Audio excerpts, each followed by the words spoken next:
Hello friends, I am Aditi and welcome back to my channel Aditi GS Center, and let's begin with our lesson, that is disaster management. So this chapter is of 6th standard and its subject is the science.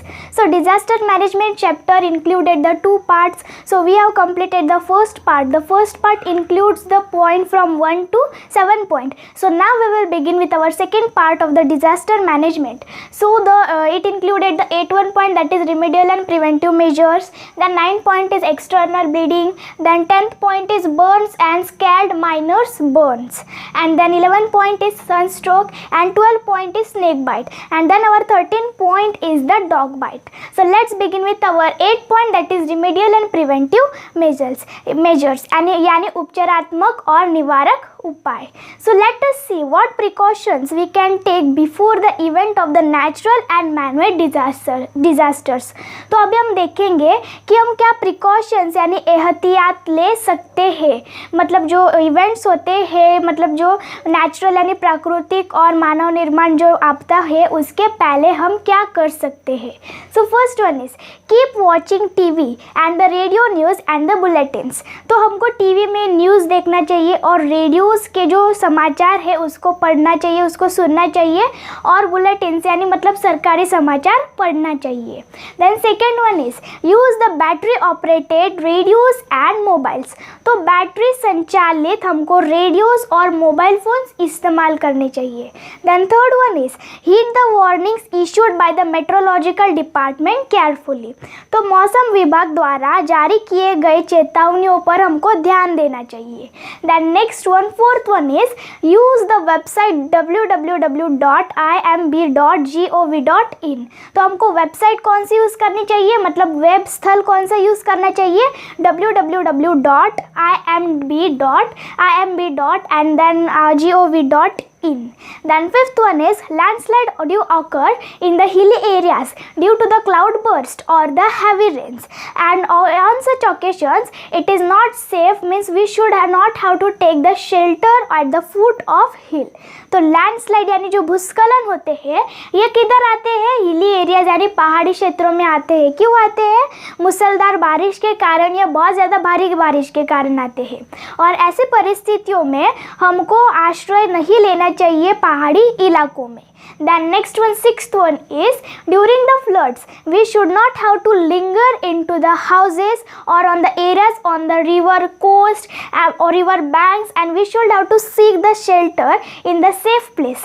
We should have to go to the safer place at the greater height, and we should not have to step into the ocean currents or drive the vehicle in them.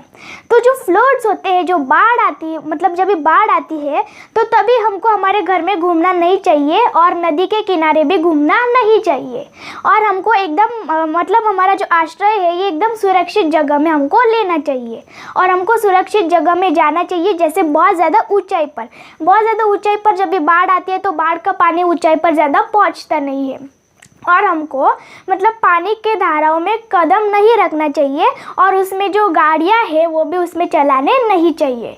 Then seventh one is during the earthquakes the roads split open and the ground cracks and the railway tracks get uprooted. On such occasions means however from moving from the one place towards the another place we should have to ensure that the road is safe further on. तो earthquake यानी भूकंप के वक्त मतलब जो roads होते हैं, जो मतलब रास्ते होते हैं वो बिखर जाते हैं, और जो ज़मीन होते हैं उसमें दरारें होने लगती है, और जो मतलब पटरियाँ जो होती है वो अवरोपित हो जाती है. तो जब भी हम एक जगह से दूसरी जगह जा रहे होते हैं तो हमको ये सुनिश्चित करना चाहिए कि जो रास्ता है वो सुरक्षित है या नहीं. Then 8 one is we should have to take the shelter in the relief camps as they provide the medicines, food packets and also the drinking water and the first aid. तो हमको रिलीफ कैंप्स यानी राहत शिविर में हमको आश्रय लेना चाहिए या आश्रय लेना चाहिए. मतलब जब भी कोई whenever the floods comes or storms come, earthquake comes, तो मतलब ऐसे भूकंप ऐसे फ्लड्स बाढ़ आ जाती है तो तभी हमको मतलब राहत शिविर में आश्रय लेना चाहिए, क्योंकि उधर वो हमको मेडिसिन देते हैं, दवाइयाँ दवाइयाँ देती है, खाने के लिए पैकेट्स देते हैं, फूड पैकेट्स देते हैं, पीने के लिए पानी देते हैं, और वो फर्स्ट एड यानी प्राथमिक चिकित्सा भी देते हैं। The 9th one is to get the protection from the fire extinguishers is used in the public places like the school, hospitals and also in the railway station etcetera. तो हमको अगर मतलब जो आग है उससे अगर हमको सुरक्षा चाहिए तो हमको फायर एक्सटिंग्विशर्स यानी अग्निशामक इस्तेमाल करने चाहिए सार्वजनिक स्थानों पर, जैसे कि स्कूलों में, हॉस्पिटल्स में और रेलवे स्टेशन में etcetera. Now first aid in the day to day life sometimes we may face the disaster or the accidents of varying proportions. In such occasions it is necessary to get the immediate aid after the medical treatment becomes available. तो हमारे दिन भर दिन जीवन में कभी कभार हमको हमारे साथ ऐसे डिजास्टर यानी आपदा या दुर्घटना हुई होगी, मतलब बहुत सारे अलग अलग अनुपात के। तो ऐसे परिस्थितियों में सबसे पहले हमको मतलब जल्द से जल्द एड यानी चिकित्सक देना चाहिए मेडिकल ट्रीटमेंट के पहले, यानी चिकित्सक जो ट्रीटमेंट है उसके पहले जो फर्स्ट एड मतलब प्राथमिक चिकित्सा देनी चाहिए, और ये बहुत ज़रूरी होती है, बहुत मतलब अवेलेबल भी होती है। Then now we will see our the 8th point that is remedial and preventive measures. It is get completed. So now we will see our 9th point that is the external bleeding. External bleeding means बाहर रक्तस्राव. So if the person is bleeding, let him sit or lie down comfortably. Then keep the bleeding part of the body above the level of the heart and clean it with water. तो अगर एक व्यक्ति का मतलब खून बह रहा है तो वो जो मतलब पहले उस व्यक्ति को हमको बैठाना चाहिए या लेटाना चाहिए आराम से, और बाद में जो ब्लीडिंग भाग है यानी जो मतलब रक्त जिस शरीर से मतलब जिस अंग से निकल रहा है तो उस जो अंग है उसको दिल के स्तर के ऊपर हमको रख देना चाहिए, और अच्छे से साफ सुथरा जो पानी है उससे हमको धो डालना चाहिए। Then our 9th point that is external bleeding, it is get completed. Now we will see our 10th point that is burns and scald minor burns, यानी मतलब जल जाना या गर्म होना और छोटा मोटा बर्न यानी छोटा मोटा जलना। So first one is the injured part should be washed with the water or held under the water. तो जो घाव हुआ जो भाग है उससे हमको पानी से धो डालना है या पानी के नीचे उसको पकड़ कर रखना है। Then second one is give the victim water to drink. तो victim यानी पीड़ित पानी देना चाहिए पीने के लिए। Then third one is clean the wounds using a cotton swab soaked in an antiseptic solution. तो हमको एक मतलब जो wound है यानी जो घाव है उसे हमको कैसे साफ करना चाहिए, कॉटन स्वैब यानी रुई की पट्टी से मतलब बांध देना चाहिए, कवर करना चाहिए, या क्लीन मतलब जो वाउंड है उसे कैसे क्लीन करना चाहिए, रुई की पट्टी से, और जो कि मतलब एंटीसेप्टिक सॉल्यूशन यानी एंटीसेप्टिक समाधान में उसे भिगोया हुआ हो तो। Then fourth one is do not apply the oily ointments, तो मतलब तेलिया जो मलहम है उसे लगाना नहीं चाहिए। Then fifth one is cover the wounds using the dry dressings, तो जो घाव है उसे ड्राई ड्रेसिंग्स मतलब सूखे हुए जो कपड़ा है उससे हमको सूखा हुआ कपड़ा लगाना चाहिए। Then now we will see the serious burns. So now we will see the serious burns यानी गंभीर जलना यानी जलन। First one is give emotional support, मतलब भावनात्मक मतलब सहयोग देना चाहिए। Then second one is give means cover the wound with the sterilised cloth, तो जो वाउंड है जो घाव है उसे निष्फल कपड़े से हमको कवर करना चाहिए यानी बांध लेना चाहिए। Then third one is remove the jewellery shoe etcetera if easily possible, तो मतलब ज्वेलरी यानी गहने या जूते हमको निकालने चाहिए अगर आसानी से हो सकता है तो। Then fourth one is do not try to means do not touch, we should not touch और burst the blisters on the skin, तो हमको मतलब टच करनी यानी छूने की कोशिश नहीं करनी चाहिए, या जो फफोले है उसे फोड़ने की कोशिश नहीं करनी चाहिए। Then next one is we should not have to apply the oily ointments, तो मतलब ऑयली यानी तेलीय मलहम जो होते हैं उसको लगाना नहीं चाहिए।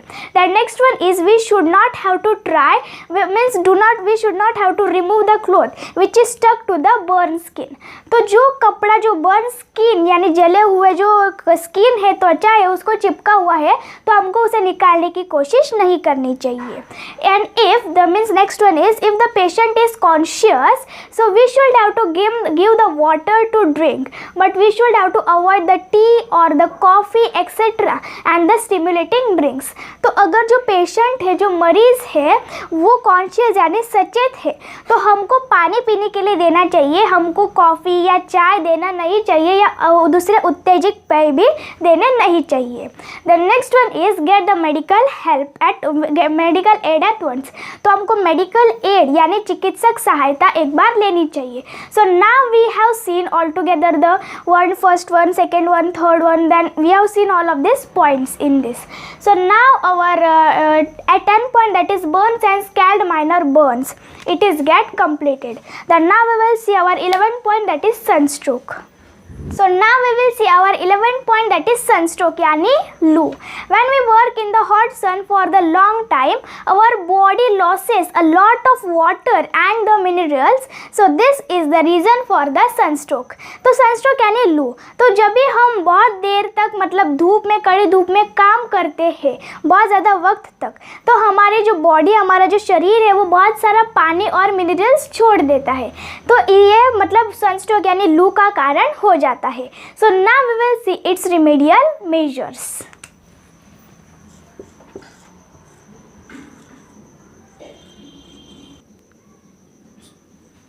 So now we will see its remedial measures. Sunstrokes remedial measures. तो अभी हम लू के उपचारी उपाय देखेंगे. So first one is take the patient in the cool place और इन द शेड. तो जो पेशेंट है, जो मरीज है, उसे हमको ठंडी जगह या छाया में ले जाना चाहिए. Second one, sponge the whole body with the sponge the whole body with the cold water. तो जो ठंडे पानी से पूरा जो शरीर है उसको स्पंज करना चाहिए. Then third one is place the cloth soaked in the cold water on the neck. तो क्लोथ जो है मतलब जो कपड़ा है उसे हमको ठंडे पानी में भिगो कर रखना चाहिए और बाद में गर्दन पर रखना चाहिए. Then fourth one is give the plenty of water और the liquid like sharbat to drink. तो हमको बहुत ज़्यादा पानी और तरल जैसे कि शरबत यानी नींबू पानी होता है वैसा ज़्यादा से ज़्यादातर पीने के लिए देना चाहिए. Then next one, fifth one is if the patient feels like vomiting then make him lie prone his और her abdomen and with the head turn to the one side. तो अगर जो मरीज है उसको उल्टी जैसा फील होने लगे, उल्टी जैसा होने लगे, तो उसे मतलब झुका देना चाहिए उसके कमर पर, एब्डोमेन पर, और बाद में एक जो मतलब सिर है उसे एक साइड पर टर्न करना चाहिए. Then sixth one is get the medical help और shift the patient to the hospital. तो मेडिकल हेल्प लेनी चाहिए, मेडिकल यानी चिकित्सक मदद लेनी चाहिए, और या तो पेशेंट जो है, जो मरीज है, उसको हॉस्पिटल ले जाना चाहिए. So now our 11 point, that is the sunstroke, it is get completed. Now we will see our 12 point, that is the snake bite यानी सांप का दंश. So there are nearly 2000 species of the snake. Only few of them like the cobras, krates, vipers and the sea snakes are the poisonous. However, all the snake bites are not fatal, and however the fear causes such psychological shock to the patient resulting into the death. And when sometimes we come across the snake, we should have to call the Sarpa Mitra and rather than killing to the snake.